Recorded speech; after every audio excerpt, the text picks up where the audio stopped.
우리 대한민국이 톱 리더십에 대한 이슈가 너무 강해요. 그러니까 대통령 선거도 이렇게 대통령 된 사람만 살아남고 지면 마치 죽는 것처럼, 국회의원 선거도 마치 그런 것처럼 너무 우리가 좀 비열한 혹은 비정한 세계를 사는 것 같다는 생각이 듭니다. 그러다 보니까 사회가 힘들어지는 거예요.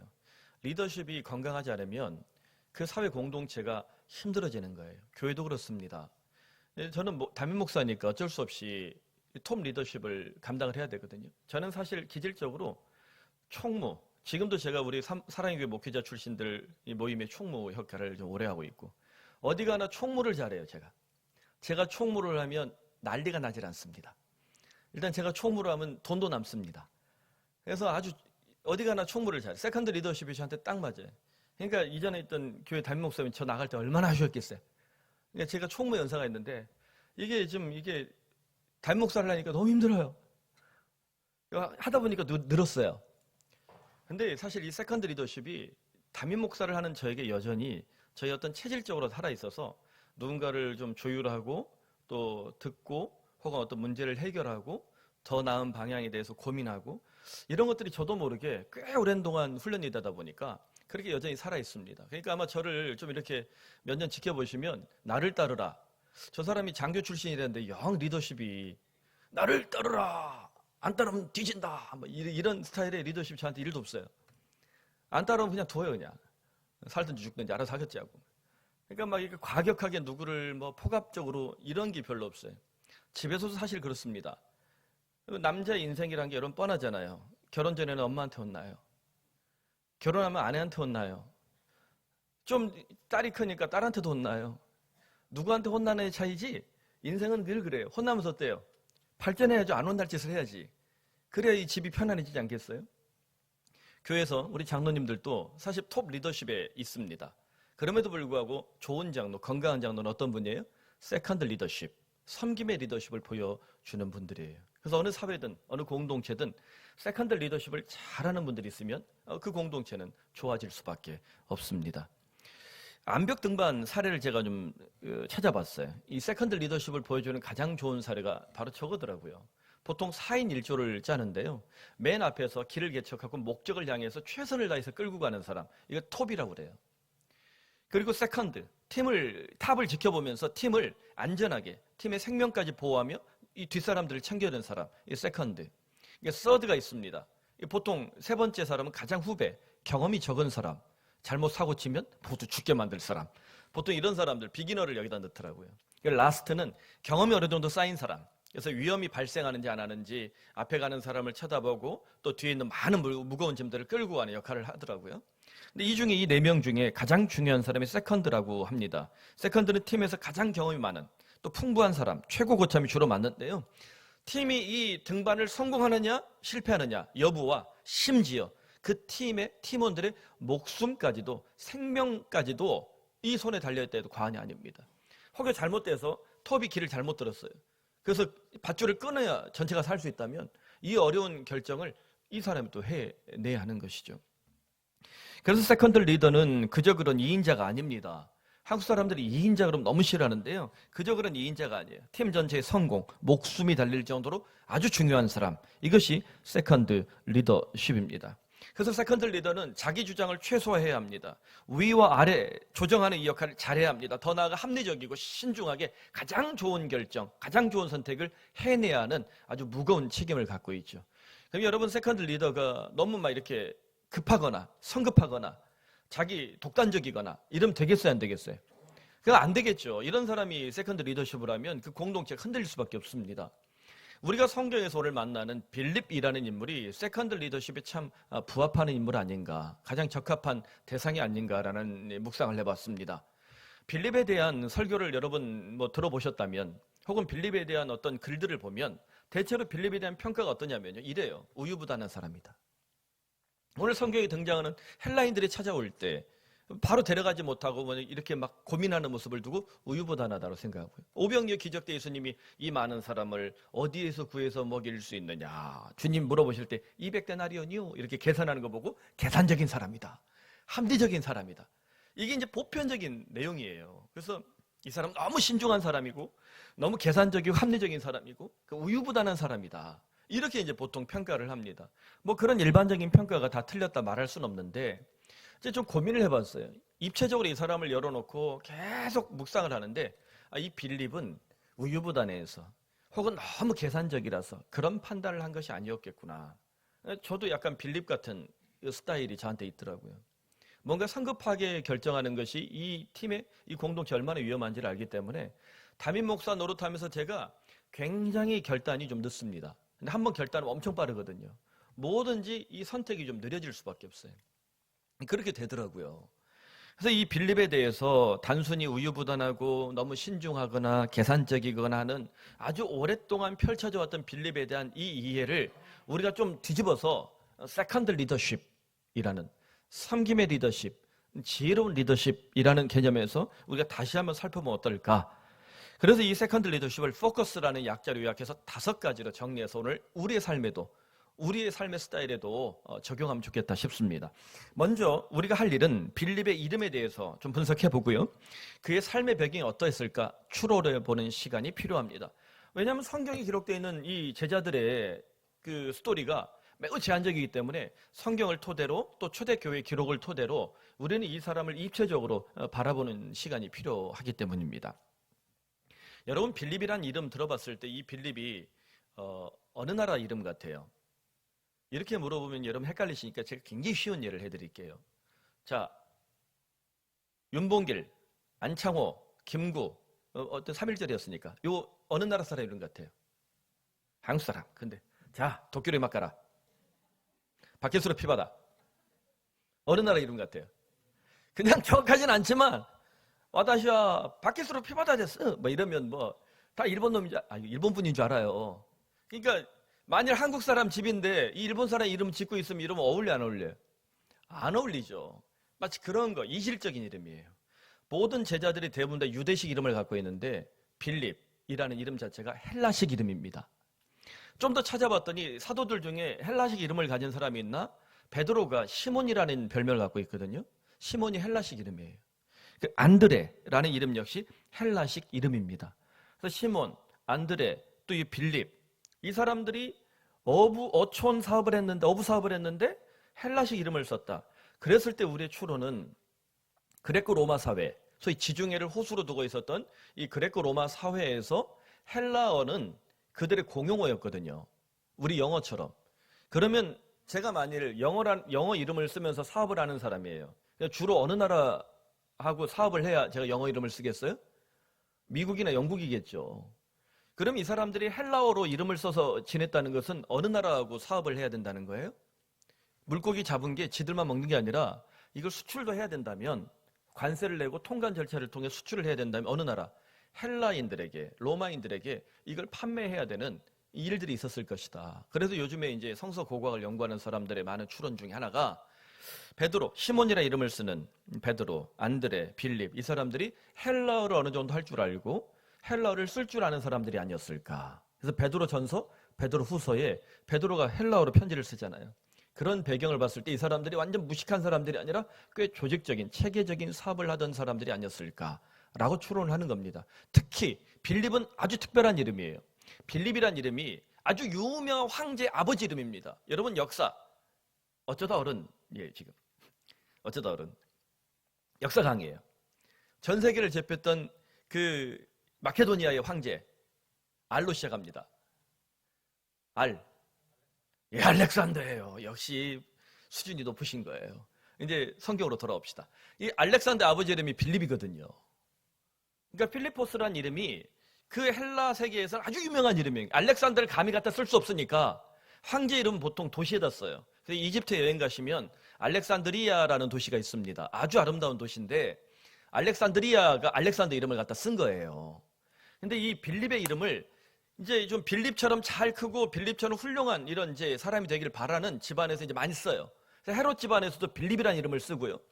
또 많은 이게 좀 주도적인 좀 이 집이 좀 웬만큼 산다는 집에서 빌립이라는 이름을 아들들에게 주는 거예요. 그러니까 좀 사는 집에서 주는 거예요. 아무나 주는 게 아니라. 이 빌립이 집안이 좀 괜찮지 않았을까 하는 생각이 듭니다. 이름 뜻도 참 재밌어요. 필로스, 사랑한다는 뜻이고요. 히포스, 말입니다. 뭘 사랑해요? 말을 사랑하는 사람. 그 말이 이 말이에요. 이 말이에요. 그러니까 고대 시대에서 말을 사랑하고 말을 타는 사람이라면 어떤 사람이? 전사의 피가 있죠. 지금도 여러분 취미 뭡니까? 그러니까 골프요. 그럼 음악 잘 사는 사람이구나. 저 승마요. 와, 이럴 거 아니에요. 그러니까 이 말이 비싸잖아요. 그 고대 시대에서 말을 탄다는 건 굉장히 정복군주 혹은 워리어 뭐 이렇게 좀 힘 있는 사람의 소유였던 겁니다.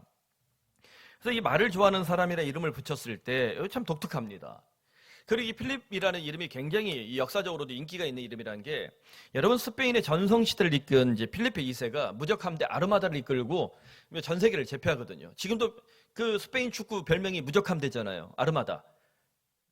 한 세대를 제패했기 때문에. 근데 이 황제 이름이 누구냐? 필리페 2세예요. 빌립이라는 이름에서 온 겁니다.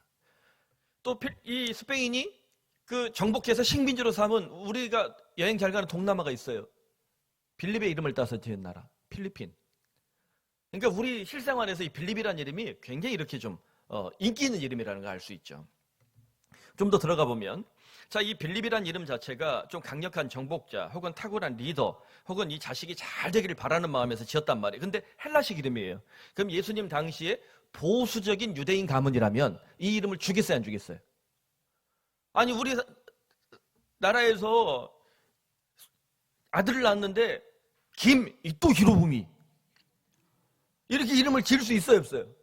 원래 보수라는 건 이 나라의 자존심과 이 역사의 책임을 지는 이 힘이 보수예요. 근데 우리나라 보수 그냥 일본을 좋아하더라고요. 이상하게. 이게 그런 거예요. 그러니까 이런 이름을 좋아했을 리가 없어요. 그래서 우리는 몇 가지 추론할 수 있습니다. 예수님이 상당히 개방적인 마인드를 가진 분이었다. 즉 헬라식 이름을 가진, 어떻게 보면 헬라퍼로 보이는, 또 제자로 불렀을 때 많은 사람들에게 말을 들을 수 있음에도 불구하고 이 사람을 제자로 기꺼이 수용했다는 것, 예수님의 어떤 개방성을 볼 수 있고요. 또 빌립의 가문 역시 굉장히 개방적인 가문이 아니었을까. 왜냐하면 헬라파 이름을 쓰고 있기 때문에. 동시에 빌립의 아버지가 꽤나 어느 정도 재력이 있어서 혹은 실력과 능력이 있어서 자기 자식에게 헬라식 선진 교육을 시키지 않았을까. 그러니까 자식을 꽤 잘 키운 거죠. 또 하나, 빌립의 가문이 단순한 유대인 가문이 아니라 헬라파 유대인 가문이 아니었을까라는 추론입니다. 사도행전을 읽다 보면 헬라파 유대파가 싸우는 일이 있어요. 과부들이 있는데 헬라파 과부들은 돈을 안 주고 유대파 과부들에게 구제금을 많이 주고, 그러니까 이제 교회가 시끄러웠던 적이 있었단 말이에요. 그래서 이 초대교회의 갈등의 첫 번째 문제가 헬라파 과부와 유대파 과부 어떻게 돌볼 것이냐에 대한 이 실제적인 이슈였던 것이죠. 그러면 이 헬라파 유대인들이 꽤나 많았다는 것을 우리가 알 수 있습니다. 여러분 좀 더 들어가서 빌립의 삶의 배경을 살펴보는 것도 도움이 됩니다. 요한복음 1장 44절에 빌립이 어느 동네 출신인가? 안드레와 베드로와 한 동네 벳세다 사람이라. 그러니까 이제 빌립의 완전 뭐 이렇게 이제 뭐 그 어려서부터 막 완전 친구 안드레예요. 그 베드로하고도 빌립이 꽤 잘 알고 지냈을 것이다. 그러면 베드로가 형일 것이고 동네 아주 친한 관계를, 사업적으로도 굉장히 친한 관계를 맺고 있지 않았을까라는 생각을 가질 수 있죠. 근데 여기 벳세다라는 지역이 참 재미있습니다. 나중에 베드로를 볼 때쯤 한번 왜 벳세다에서 이 사람들이 가버나움으로 이사를 했는지, 이 사업을 옮겼는지에 대해서는 요즘 고고학적 자료들이 좀 나왔어요. 그건 나중에 좀 얘기를 할게요. 세금 문제였다고 합니다. 이 사람들이 관세 내면서 사업한 사람들이에요. 그러니까 꽤 이 사업 규모가 있었던 사람들을 알 수 있죠. 벳세다, 베스쉐다예요. 어부들의 집이란 뜻입니다. 베틀레헴 그러면 빵집이라고 하듯이 베스라는 이름이 집이거든요. 그래서 유대인들이 베트라는 말을 많이 써요. 어부들의 집. 그럼 이 마을은 주로 누가 살아요? 어부들이 살아요. 근데 굉장히 잘 살던 어부였다는 겁니다. 요즘 고고학 자료를 연구하는 사람들이 끄집어 보니까 베쉐다를 발굴해 보니까 거기에서 좋은 것들이 굉장히 많이 나오더라는 거예요. 아, 이 마을이 꽤나 부유한 어촌이었을 것이구나 라고 추론을 하게 되는 겁니다. 여러분, 나라가요 잘 살게 되고 선진화가 되고 그러면 시민들의 의식이 올라갑니다. 그럼 시민의 의식이 올라가면 뭐에 대한 관심을 갖겠어요? 우리 뿌리에 대한 관심, 우리 역사는 어떨까에 대한 관심들을 굉장히 많이 갖게 되죠. 우린 지난 일제 35년 때 우리 역사를 너무나 많이 망실해 버렸잖아요. 그러다 보니까 고구려 백제 신라에 대해서도 알 수 있는 자료들이 별로 없어요. 오죽하면 고고학 문헌을 하는 사람들이 뭐 역사 이제 비평을 해서 일본에 있는 풋노트나 중국에 이제 기록된 역사 중에 풋노트가 붙어 있는 게 있어요. 풋노트 관주가 그 각주를 찾아가지고 한물 그 몇 줄 가지고 추론을 하는 거예요. 그 정도로 우리가 망실을 많이 한 거죠. 근데 사회가 잘 살고 이렇게 선진화되니까 이제 이 고대 문명에 대해서 우리의 어떤 고고학에 대해서 굉장히 깊은 관심을 갖죠. 이스라엘도 그렇습니다. 제가 송파에서 얼마 2년 전인가요? 우리 조명 장로님이 교육자들 그 중국 차이니즈 레스토랑인데 거기서 밥을 사주신 적이 있어요. 굉장히 맛있더라고요. 일본에 나오셨길래 또 사주셨으면 좋겠다 말씀을 드렸어요. 너무 맛있는 집이에요. 그러니까 제가 중국 요리를 굉장히 좋아하는데 맛있는 요리를 너무 맛있게 하더라고요. 근데 이렇게 창밖을 봤더니 이게 건축을 하다가 땅을 팠는데 하얀 동그라미가 몇 개 있는 거예요. 건축 중단. 뭐가 나왔을까요? 유물이 나온 거예요. 송파에서 목회하는 목사님들은 교회 건축할 때 절대 땅을 파지 않습니다. 파는 순간 백제 유물, 고구려 유물이 나오니까 그러면 문화재법이 너무 세잖아요. 그냥 올스톱이어야 된 거예요. 그래서 바닥에 보통 주차장 놓고 위로 올리는 거예요. 잘못 팠다가는 큰일 나니까. 아마 여기도 파면 많이 나올 거예요. 옛날에 독재자 시절 뭐 전두환 같으면 어떻게 하겠어요? 이 사람이 밀어버려. 그러고 말 거예요, 그 시대는. 근데 이제 이렇게 선진화되니까 감히 이렇게 못하는 거죠, 우리가. 이스라엘도 선진국이 되고 이 나라의 역사에 대해서 이 관심이 있으니까 굉장히 많이 파냅니다. 그래서 텔이라는 말이 많이 붙어요. 이스라엘 도시에 보면 텔, 언덕이라는 뜻인데 텔 아빕, 봄의 언덕이라는 뜻인데요. 이 수도인데 구름이 계속 쌓여 있는 거예요, 고고학적으로. 전쟁을 해서 무너지면 이게 폐허가 되잖아요. 그러니까 폐허가 쌓이고 도시가 올라가. 또 폐허가 되고 도시가 올라가고. 그럼 단층면을 계속 깎다 보면 시대별로 이제 고고학이 나오는 거죠. 거기에서 이제 성서 고고학, 성경에 우리가 도움이 되는 자료들을 끄집어냅니다. 그렇게 하다 보니까 베시다가 나온 거예요. 꽤 괜찮더라는 거죠. 자, 그렇다면 빌립이 어부들의 마을에 살았으니까 직업이 뭐였을까요? 어부일 가능성이 높아요. 근데 이름 자체가 좀 집안도 그렇고 그냥 단순한 어부로, 전문 직업 어부로 보기는 어려워요. 베드로, 안드레 같은 경우는 전문 직업 어부 같은데. 그래서 제가 추론을 해보니까 이 사람은 수협 직원이었을 것 같다. 어촌 수협 관리직이었을 것 같다는 생각이 듭니다. 예를 들어 우리 박 집사님도 우리나라에서 멸치 사업으로 제일 큰 회사를 하는데 본인이 가서 멸치 절대 안 잡아요. 잡으신 분들 걸 가져다 가공을 해서 시민들의 식탁에 이제 올리는 중간 이 관리자 사업을 하거든요. 그러니까 꽤 큰 사업이죠. 아마 이런 정도의 어떤 이제 힘과 또 경력과 이 능력이 있지 않았을까 그런 생각이 듭니다. 그래서 빌립이라는 이름 자체가 리더 혹은 지도자에게 좀 적합한 이름이기 때문에 이런 추론을 해봤어요. 자, 실제로 빌립이 제자 공동체에서도 그런 이 중간 역할 리더십을 가지고 있었던 것을 우리가 볼 수 있는 게 제자 그룹을 분석해보면 이렇습니다. 제가 지난번에도 한 말씀드렸는데 제자 공동체를 예수님이 4인 1조로 3개 팀을 만들었다고 그랬죠. 1그룹 베드로, 안드레, 야고보, 요한이에요. 예수님이 핵심 그룹으로 부른 사람들이에요. 2그룹 빌립, 바돌로메, 이 나다나엘로도 불리는 다음 주에 만날 거예요. 도마와 마태. 3그룹 이미 만났죠. 작은 야고보, 다데오, 시몬, 가룟 유다. 이 4명이 있습니다. 그럼 여러분 각 그룹의 맨 앞에 있는 이름이 보통 리더예요. 1그룹 리더는 누구 같습니까? 베드로.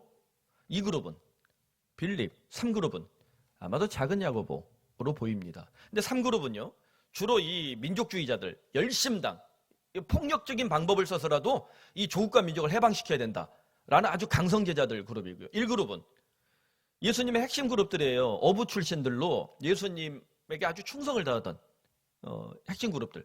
학문의 수준은 좀 낮았던 것 같아요. 2그룹 빌립, 바돌로메, 도마, 마태. 여기는 좀 중산층 레벨에서 꽤 좋은 양질의 교육을 유대식으로 헬라식으로 좀 잘 받았던 이게 좀 지적 수준이 있었던 제자 그룹이 아닐까라는 생각이 듭니다. 그 그룹의 리더십이 누구다? 빌립이었을 것이다. 그럼 여러분 1그룹이 결정한 일을 3그룹이 반대해요. 그럼 누가 조정하겠어요? 2그룹에 빌립이 주도를 했겠죠. 3그룹이 우리 쿠데타적으로 한번 싸워보자. 칼을 뽑자. 예수 제자가 왜 이렇게 집에서만 교회에서만 기도하느냐. 타도 독재 정권 타도 한번 해보자. 그럼 1그룹 그렇게 하는 게 예수운동이 아니야. 서로 다투어요. 그럼 누가 또 조정해? 2그룹이 아니었을까. 이런 재밌는 상상을 해봅니다. 그런데 그중에 빌립 2그룹 리더 그리고 전체 제자 그룹 중에서도 세컨드 리더십을 잘 발휘했던 중간 리더가 아니었을까라는 추론이 가능하다라는 거예요. 그래서 이 빌립의 이 세컨드 리더십을 저는 포커스라는 5글자 영어 이니셜을 요약해서 오늘 우리에게 적용하면 좋겠습니다. 파인더, 오너, 카운셀러, 유저, 스피리추얼 리더 이 5가지입니다. 먼저 파인더, 첫째 파인더입니다. 발견하는 사람. 빌립은 톱 리더이신 예수님을 바라보며 예수님께 발견되면 좋을 사람, 발견될 사람을 찾아냈습니다. 빌립이 친구 나다나엘을 예수님께 인도하는 장면이 아주 유명하잖아요. 요한복음 1장 45절, 모세가 율법에 기록하였고 여러 선지자가 기록한 그 일을, 그 메시아를 우리가 만났다. 그분은 바로 요셉의 아들 나사렛 예수다. 사실 나다나엘이 이 말 듣고서 이렇게 비웃어요. 이 비웃는 장면은 다음 주에 개봉박두. 근데 여하튼 이 나다나엘이 꽤 괜찮은 사람이었던 것 같아요. 예수님 제자 중에 예수님 만나가지고 그렇게 이 사람이 내 제자가 되면 좋겠다 싶을 정도로 좋아하는 사람이 없어요. 저 같으면 원빈이 우리 교회에 나오면 너무 좋겠어요. 그런 거예요. 야, 저는 참으로 한국 사람이로다. 저 얼굴에 간사한 것이 없도다. 요즘 못 봐서 모르겠는데 아무튼 제가 보기에 가장 잘생긴 얼굴 중에 하나가 원빈 같거든요. 그러니까 그런 너무 기분 좋아서 예수님이 이렇게 외치시잖아요. 47절, 보라, 이는 참으로 이스라엘 사람이라 그 속에 간사한 것이 없도다. 예수님이 감탄을 해요. 평상시에 나다나엘을 지켜봤던 거예요. 근데 나다나엘이 꽤 괜찮았던 인물 같아요. 이 돌로메의 아들이라는 이 나다나엘을, 바가 아들이거든요. 오니까 너무너무 보자마자 이렇게 하시는 거예요. 진짜 이스라엘 사람이다. 그 속에 거짓된 것이 하나도 없는 진짜 괜찮은 제자가 왔구나. 여러분, 예수님이 이런 감탄을 하는 사람이라면 좋아요, 안 좋아요? 저도 매주마다 감탄합니다. 우리 교인들이 교회 올 때마다 이는 참으로 푸른 사랑의 성도로다. 그 속에 간사한 것이 없도다. 매주 감탄해요. 왜 비웃어요? 매주 감탄한다는데. 교인들의 모습이 너무 좋거든요. 그러니까 이런 나다나엘 같이 이 좋은 사람, 정말 예수 믿으면 너무 좋을 사람들 있잖아요. 여러분 주변에도 예수 안 믿고도 잘 사는 사람, 정말 예수님 믿는 사람보다 더 인격적으로 더 나은 사람들이 있지 않습니까? 이효령 박사 같은 사람이 그런 사람 아니었어요? 돌아가시기 전까지 얼마나 귀한 일들을 하십니까? 제가 개인적으로 그분을 전해교회에서 만나고 또 초대하고 이 특강하는 시간들을 안내하는데, 제가 지금 기억에 남아있는 게 그분의 겸손한 모습이었어요. 그분을 교만하게 보는 사람도 있고 그런데 예수 믿고 난 다음에 그분이 이 통화하거나 만나서 말할 때 반말을 쉽게 안 쓰더라고요. 훨씬 연장자고 그러신데 조금 굉장히 인격적으로 대하려는 이 모습을 제가 느꼈거든요. 보통 유명하다는 강사를 전해교에서 불러다 놓으면 교만하게 이름도 없는 것들이 있어요. 여러분 너무 좋아하는 사람들 이름 얘기 안 해요. 나 그때 내가 그래서 연예인을 안 세우잖아요. 근데 이분한테 받았던 이 감동이 있어요. 80이 넘은 어른이 이 젊은 제가 그때 38, 39밖에 안 됐으니까 팀장이라고 저도 이러고 다녔는데 저한테 그렇게 이렇게 고맙더라고요. 참. 그러니까 그런 분들 예수 안 믿고도 너무 잘 사는데 예수 믿으니까 어때요? 너무 아름다운 삶의 궤적을 남기고 죽음에 대한 해석까지도 복음적으로 전하고 죽었잖아요. 떠났잖아요. 여러분 주변에 그 나다나엘처럼 예수님 보시면 너무 기뻐할 사람들 있지 않습니까? 여러분 자녀가 나다나엘 되길 바랍니다. 아직 예수 믿지 않는 내 가족 나다나엘 되길 바랍니다. 또 우리 주변에 내가 정말 친하고 아끼는 그 사람, 그럼에도 불구하고 아직 예수를 믿지 않고 교회 문턱을 넘지 못했지만 나다나엘처럼 좋은 사람 주님께 발견되길 바랍니다. 누가 먼저 발견해요? 포커스, 파인더. 여러분이 먼저 발견하길 바랍니다. 그래서 2024년 우리 교회, 저는 좀 이렇게 기도합니다. 우리 교회 많은 성도들이 세컨드 리더가 되어서 나다나엘처럼 좋은 사람들을 파인더, 발견해서 주의 품으로 인도하는 정말 좋은 리더들, 세컨드 리더들이 되길 간절히 소원합니다. 이제 전도하겠지? 둘째, 오너입니다. 주인의식이에요. 빌립이 제자 공동체에서 특별한 주인의식을 갖지 않았을까라는 추론을 합니다. 왜냐하면 처음에 빌립이 안드레와 함께 예수님의 제자가 되기 전 누군가의 제자였어요. 예수님 오시기 전에 유대인들에게 가장 영향력 있던 사람이 누굴까요? 광야에서 메뚜기를 먹고 석청을 먹고 몸에 좋은 거 다 먹어. 이렇게 약대 털옷을 입고 외치던 선지자 누구예요? 요한인데 이분의 별명, 요한이라는 이름이 너무 많으니까요. 존 더 배프티스트, 세례 요한이라고 늘 붙여요. 세례 요한이에요. 이 세례 요한에 대한 스토리가 요한복음 1장 35절, 36절 이렇게 나옵니다. 또 이튿날 세례 요한이 자기 제자 중 두 사람이에요. 함께 섰다가 예수님께서 걸어 다니시는 것을 보고 이렇게 말했다. 보라, 하나님의 어린 양이로다. 2천 2 4년 우리 교회 저는 좀 이렇게 기도합니다. 우리 교회 많은 성도들이 세컨드 리더가 되어서 나다나엘처럼 좋은 사람, 정말 예수 안 믿고도 너무 잘 사는 사람, 예수 안 믿고도 너무 좋은 사람, 요한의 말을 듣고 예수를 따르는 두 사람 중에 하나는 누구라고요? 시몬 베드로의 형제 안드레라. 안드레가 가는 곳에 반드시 가는 형제, 친구가 있습니다. 누굴까요? 빌립. 빌립이 가는 곳에 반드시 나타나는 친구가 있습니다. 누굴까요? 안드레. 둘이 짝짝꿍이에요. 그러면 우리가 추론하기에 안드레와 빌립은 예수님 만나기 전 누구의 제자였다? 세례 요한의 제자였다. 실제로 베드로도 세례 요한을 먼저 만나고 예수님께 돌아온 케이스거든요. 이게 세례 요한의 제자들이 예수의 제자들로 옵니다. 이게 세례 요한이 굉장히 통이 큰 사람이에요. 자기 제자들에게 진짜 하나님 어린 양은 저분이시고 나는 그 신들매도 감당치 못한다. 그래서 그의 제자가 되는 길을 막지 않아요. 그래서 세례 요한이 헤로데에게 순교당하잖아요. 그 순간까지도 오실 그이가 당신이니까 제자들에게 선포하고 돌아가시잖아요. 그래서 세례 요한은 예수님의 길을 앞장서 광야에 외치는 선지자였다라는 것을 보여주게 되죠. 그럼 여러분, 우리가 보면 요한복음 1장 43절에 또 이렇게 기록되어 있어요. 이튿날 예수께서 갈릴리로 나가려 하시다가 빌립을 만나 나를 따르라 하시니, 이게 이제 기록 안 되어 있지만 빌립이 즉시 따르니라. 제가 넣었어요. 즉시 일어나 따랐어요. 왜냐하면 세례 요한이 인증한 사람이잖아요. 공인된 사람이에요. 우리 교회에 오신 분 중에도 먼 지역에서 이쪽으로 이사 왔다가 우리 교회를 무턱대고 나오신 가정이 젊은 친구가 있는데 물어봤더니 전에 다니던 교회가 저를 아는 교회였던 거예요. 그래서 그 목사님이 건강한 목회를 하는 분이다. 그렇게 얘기를 해줬대요. 그래 우리 교회를 등록을 했대요. 이 앞자리에 앉아 있는데요. 그 마음 편치 않기를 바랍니다. 근데 저를 잘 몰랐지만 추천한 분을 믿고 온 거잖아요. 그게 이제 공인된 거거든요. 저 역시 누군가 우리 교회 출신 목사를 어느 교회에 이제 그 추천서를 써달라 그러면 제가 이제 잘 써줘요. 잘 될 때가 있어요. 근데 이 친구가 사고 치고 나가면요. 그 담임 목사님이 저한테 그냥 부락부락 해요. 그 막 위로해줘야 돼요. 그러니까 저도 이제 제가 쓰니까 이 사람 보고 뽑겠어요? 제 추천서를 보고 뽑는 거지. 그런 거예요. 그래서 이 세례 요한이 그렇게 훌륭한 선생님이 예수님은 더 훌륭한 분이 메시아다 그러니까 믿는 거죠. 여러분, 이렇게 좋은 리더십이 쉽진 않습니다. 그럼 여러분, 우리 정리해보면 예수 공동체 첫 번째 제자들, 우리가 베드로다 이렇게 생각하면 안 되고요. 요한복음을 통해 요한은 굉장히 실질적인 제자였잖아요. 좀 더 정리해보면 예수 공동체 첫 번째 제자 그룹이 아마도 빌립과 안드레가 아니었을까라는 생각을 갖게 하는 거예요. 그러니까 빌립, 안드레가 첫 번째 제자 그룹이었다면, 제자들이었다면 그 공동체에 갖는 주인의식이었대요. 남다르지 않았겠습니까? 얼마나 이게 좀 간절함이 있었겠어요. 저도 우리 교회 개척하고 2010년 뭐 젊은 나이에 이곳에 와서 그 뭐 2010년, 11년 요 그냥 그 교회가 아무것도 없을 때 그 사랑의 교회에서 제가 모든 걸 끊고 나왔거든요. 저는 하물며 제 제자 훈련 사역을 100명이 넘는데 만나질 않아요. 나온 다음에 자꾸 찾아오고 그러는데 제가 다 정을 끊었어요. 이 교회 내가 담임 목사지 그 교회 부목사가 아니잖아요. 그러니까 제 아내가 저한테 참 당신 독한 사람이라는데 난 우리 교회 있다가 딴 교회 가면요 여기 딱 끊을 거예요. 갈 데는 없어요. 이제 갈 데도 없어요. 아무튼 제가 푸른 사랑의 교회 목사지. 그래서 설교 와달라 해도 절대 가질 않았어요. 욕도 많이 먹었죠 그 덕엔. 근데 그게 이제 제 목회자의 어떤 윤리잖아요.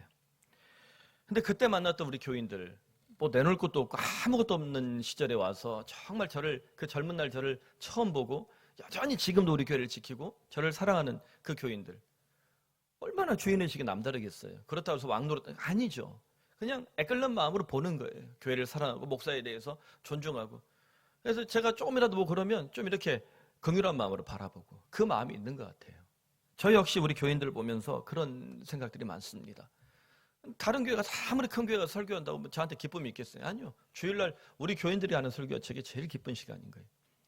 만일 이 주인의식이 잘못되면요 목사가 독재를 할 수도 있고 교인이 교만해질 수 있습니다. 그러나 우리 이것을 막을 수 있는 것은 우리의 톱 리더는 오직 예수님뿐이다. 예수님 바라보면서 주인의식을 지켜내길 바랍니다. 예수님을 사랑하는 마음으로 주인의식을 가지면 주님께서 그 주인의식에 합당한 주인에게 주시는 열매, 선물 주실 줄로 믿으시길 바랍니다. 이것이 교회에 주시는 선물 아닙니까? 그래서 저는 올해 푸른 사랑의 교회 성도들에게 주인의식을 정말 주님께서 불붙듯이 주셔서 예수님을 바라보며 그 주인의식을 발산하고 그 가정이나 일터나 인생이나 주님께 주신 이 복을 누릴 수 있기를 바랍니다. 그 복이 이제 잠시 후에 나와요. 좀 더 들어가면 셋째, 카운셀러, 상담자입니다. 빌립이 제자 공동체에서 상담자, 조종자로서 카운셀러 역할을 진중하게 감당했던 모습을 우리는 헬라인들이 찾아온 이 사건에서 볼 수 있습니다. 이걸 가지고 많은 사람들이 빌립이 좀 우유부단하다 이렇게 해석을 하는데 전 그렇게 보지 않습니다. 요한복음 12장 20절 21절에 보면 명절에 예배하러 올라온 사람들이 있었대요. 6월절입니다. 6월절에 예배하러 올라온 헬라인들이 있었다는 거예요. 우리는 여기서 성서 배경을 볼 때 유대교를 믿는 사람들이 유대인 말고도 헬라인들 중에도 꽤 많았다라는 것을 알 수 있습니다. 그 유대교를 믿었던 헬라인들에게 나가서 복음을 전해서 예수를 믿게 만든 사람이 바울이에요. 그래서 이들을 포로로 끌려간 사람들 혹은 이 전 세계 흩어져 사는 사람들에서 디아스포라라고 부릅니다. 그래서 예수를 믿지만 전 세계 흩어져 있는 사람들에게 복음을 전해서 예수님께로 이끌어 온 거죠. 그러니까 헬라인들이 유대교를 믿는 거예요. 그럼 여러분 생각해 보시면 유대인들은 아주 자기들만 장땡이야. 지금도 그래요. 근데 저는 유대인 별로 안 좋아합니다. 이스라엘 갈 때마다 별로 유대인들이 마음에 안 들었어요. 그러면 분리장벽 보고 더 정 떨어졌어요.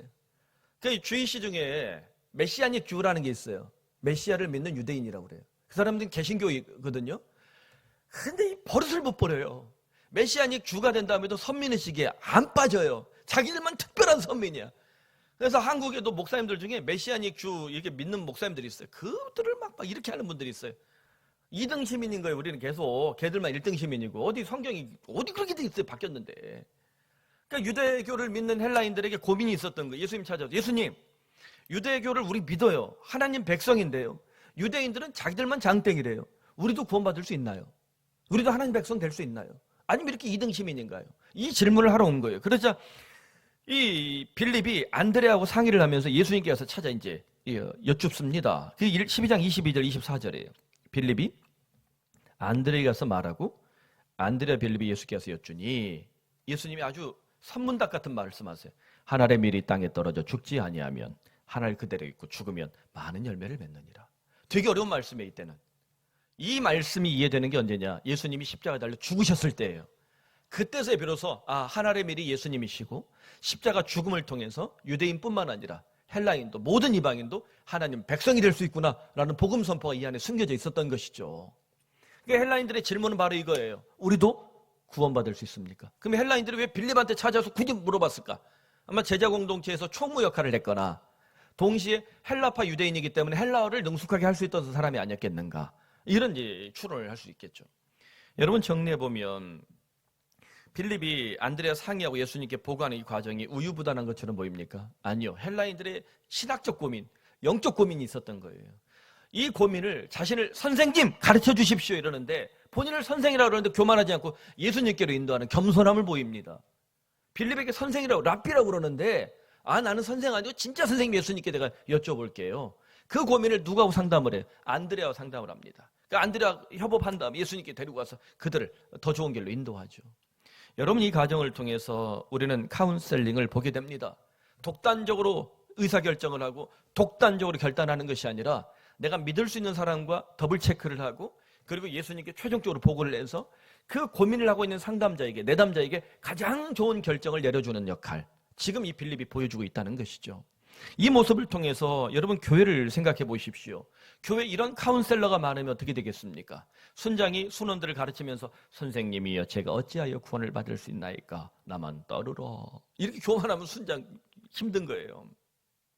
이 순원들에게 카운셀러 역할을 하는 상담자가 되고 조정자가 되고 또 이 공동체 내 교회 안에도 이 카운셀링 역할을 잘하는 순장이 있거나 장로가 있거나 이 리더십들이 있으면 굉장히 교회가 평안하지 않겠습니까? 여러분 어떻습니까? 트러블 메이커가 많은 교회는 어떻게 했어요? 망하고 말죠. 그런데 카운셀러가 많은 곳, 상담하는 사람, 조정하는 사람, 그 사람의 말을 듣고 가장 좋은 결정을, 가장 좋은 해답을 찾는 사람이 많다면 그 교회는 분명히 성장하고 부흥할 줄로 믿습니다. 그래서 제가 늘상 교회 얘기하는 것, 인생에 제가 이 명문처럼 얘기하는 것 있잖아요. 문제없는 교회가 없어요. 문제없는 가정도 없습니다. 문제없는 인생도 없습니다. 정답을 찾지 마시고 예수님 앞에서 해답을 찾아내십시오. 정답은 예수 그리스도라고 우리가 믿는다면 예수님 우리에게 각 사람에게 각양각색대로 가장 좋은 해답을 주실 줄로 믿습니다. 특별히 우리 청년들, 청년회 때 직장생활 하면서 경험이 일천하기 때문에 많은 실수를 할 수 있는데 바로 그때마다 예수님 초점 맞춰놓고 포커스 해놓고 예수님께서 내게 주실 내 은사대로 내 기질대로 주실 가장 좋은 해답을 찾아내는 경험을 인생을 통해서 여러 번 경험해 보시길 바랍니다. 그 과정을 통해서 우리는 정말 탁월한 카운셀러, 탁월한 세컨드 리더십을 경험할 수 있을 것입니다.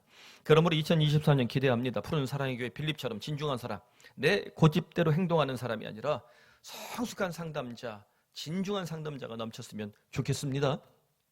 넷째, 유저입니다. 사용자. 빌립의 유저는 예수님이십니다. 대표적으로 오병이어 이 사건 앞에서 빌립과 예수님의 모습인데요. 요한복음 6장 5절 7절 오늘 우리가 읽은 본문이에요. 예수께서 눈을 들어 큰 무리가 자기에게 오는 것을 보시고 빌립이가 말합니다. 우리가 어디서예요? 떡을 사서 이 사람들 먹일까? 빌립이 계산을 엄청 잘해요. 머리가 좋은 사람 같아요. 200데나리온이 필요합니다. 1데나리온이 노동자의 하루 품삯이에요. 200일치 일당이 필요하다는 거예요. 정말 빌립은 기가 막히게 계산을 뽑아왔습니다. 여러분, 여기서 우리가 볼 수 있는 게 12제자가 있는데 예수님이 하필 누구한테 질문하고 있어요? 빌립이 그러니까 제자 공동체에서 꽤 중요한 역할을 하던 사람 같아요. 많은 사람들은 예수님이 빌립을 시험하고 빌립의 어떤 이제 이 믿음 없음을 이게 통해서 우리에게 이제 교훈하시려고 하는 것이다, 이렇게 해석하는, 전 그렇게 보지 않습니다. 예수님 빌립 시험하시려 질문한 건 맞아요. 그런데 사탄의 시험은 우리를 실족하고 망가뜨리지만 예수님의 시험은 우리를 성장시키는 이 고도의 영적 교수법입니다. 그래서 테스트, 시험이 돼서 템테이션, 유혹이 되는 것은 사탄의 것이고요. 예수님께서 우리에게 이 질문을 통해서, 테스트를 통해서 우리를 트레이닝 시키는 거예요. 우리를 훈련시키셔서 성장시키는 거예요. 여러분, 교회 다닐 때 시험 드십시오. 시험 들지 말라고 맨날 그러잖아요. 시험 드세요. 유혹당하지 말고 트레이닝하는 시험들 드리길 바랍니다. 오늘도 설교가 몇 시에 끝날까? 시험 드세요.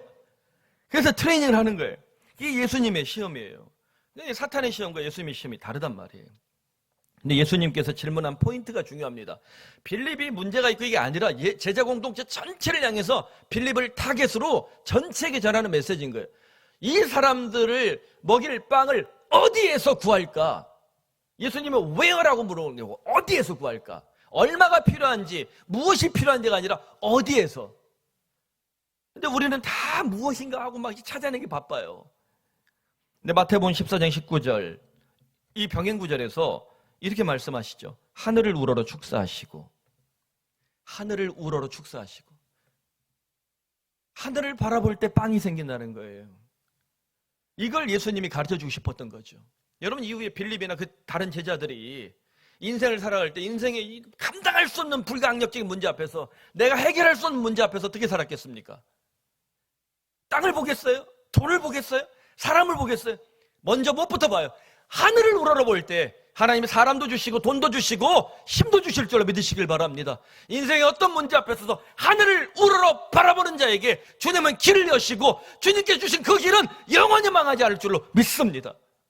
우리 푸른 사랑의 교회 역시 지금까지 코로나 시절 잘 보내왔고 앞으로도 더 건강한 교회로 성장하길 바랍니다. 어디를 바라볼 때? 하늘을 우러러 바라보는 교회 되길 바랍니다. 그때 주님이 주신 기적이 뭐예요? 오병이어의 기적 아닙니까? 우리 인생에도 2024년 우리 푸른 사랑의 교회도 하늘을 우러러 바라보는 주의 백성들에게, 이 세컨드 리더들에게 오병이어의 기적이 일어나기를 바랍니다. 다섯 번째, 스피리추얼 리더입니다. 영적 리더. 빌립이 공동체에서 이제 영적 리더로 성장하는 모습을 볼 수 있는데, 마지막 다락방 강화 유명하잖아요. 이 다락방 강화에서 예수님의 설교를 듣고 빌립이 이렇게 요청합니다. 주여, 아버지를 우리에게 보여주십시오. 그러면 족하겠습니다. 빌립아, 내가 이렇게 너희와 오래 함께 있는데 네가 나를 알지 못하느냐? 나를 본 자는 아버지를 보았거늘 어찌하여 아버지를 보이라 하느냐? 이 말씀을 가지고 빌립이 믿음이 없다라고 해석하는 것은 빌립을 무시하는 것 같아요. 또 제자 훈련 3년 차에 나름 예수님 이 다락방 강화 앞에서 은혜를 받고 있는 분인데 제자들을 대표해서 빌립이 아마도 질문하는 것 같아요. 그 제자 공동체에서 꽤나 진중한 사람, 꽤나 이 사람이 어느 정도 이 존중받던 사람이 아니었을까 싶습니다. 그래서 모든 제자들이 궁금한 거예요. 예수님 가신다는데 하나님 얼굴은 좀 보여주세요. 이게 이 야곱의 전승인 거예요. 야곱이 야복강에서 하나님과 씨름하잖아요. 그리고는 새 아침을 맞이하는데 그때 하나님 얼굴을 봤다고 감탄을 합니다. 그게 뭐예요? 브니엘이라고. 파님 엘로힘이에요. 하나님의 얼굴을 봤다고 그런 거예요. 그래서 유대인 공동체에게 이 메시아를 기다리는 사람들에게 가장 중요한 게 하나님의 얼굴을 보는 거예요. 이 야곱의 전승, 이들도 야곱처럼 하나님 얼굴 보고 새로운 이 시대를, 새로운 역사를 이루고 싶다는 거죠. 예수님께서 하나님의 얼굴을 이미 봤다고 말합니다. 바로 나를 통해서. 이 영적 고민인 거예요. 여러분, 우리 모습을 통해서 빌립의 오해를 발견합니다. 예수님은 빌립의 오해를 나무라거나 혹은 빌립의 오해를 꾸짖거나 빌립이 후졌다고 말하지 않습니다. 오히려 그 오해를 통해서 발전시키고 성장시키는 거예요. 왜 그러냐면 빌립이 예수님께 이 오해를 가지고 질문할 때 예수님을 망신시키려거나 제자 공동체를 흔들려고 하거나 다른 사람들을 무시하거나 이런 악한 행동이 있습니까? 의도가 있습니까? 전혀 없잖아요. 빌립이 질문하는 것은 사악하거나 그러지 않습니다. 순수합니다. 순수한 마음, 성실한 손과 발이 일으키는 실수는 괜찮은 거예요. 교회 공동체에서도 마찬가지입니다. 여러분, 실수해도 좋습니다. 실패해도 좋습니다. 다만 그 실수와 실패가 악한 의도나 사악한 마음을 가지고 하는 것이라면 이건 분명히 주님께 기뻐하지 않으세요. 그러나 순수한 마음으로 더 나은 일을 하기 위해서, 이 공동체를 위해서 더 이 귀한 일을 하기 위해서 하는 실수와 실패는 주님이 들어 쓰실 줄로 믿습니다.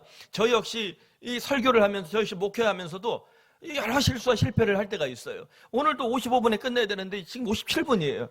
실패했단 말이에요. 그러나 성도를 섬기기 위해서 애를 쓰는 이 모습을 주님이 기쁘게 쓰셔서 여러분을 졸지 않게 만들어주신 이 은혜를 제가 받고 있잖아요.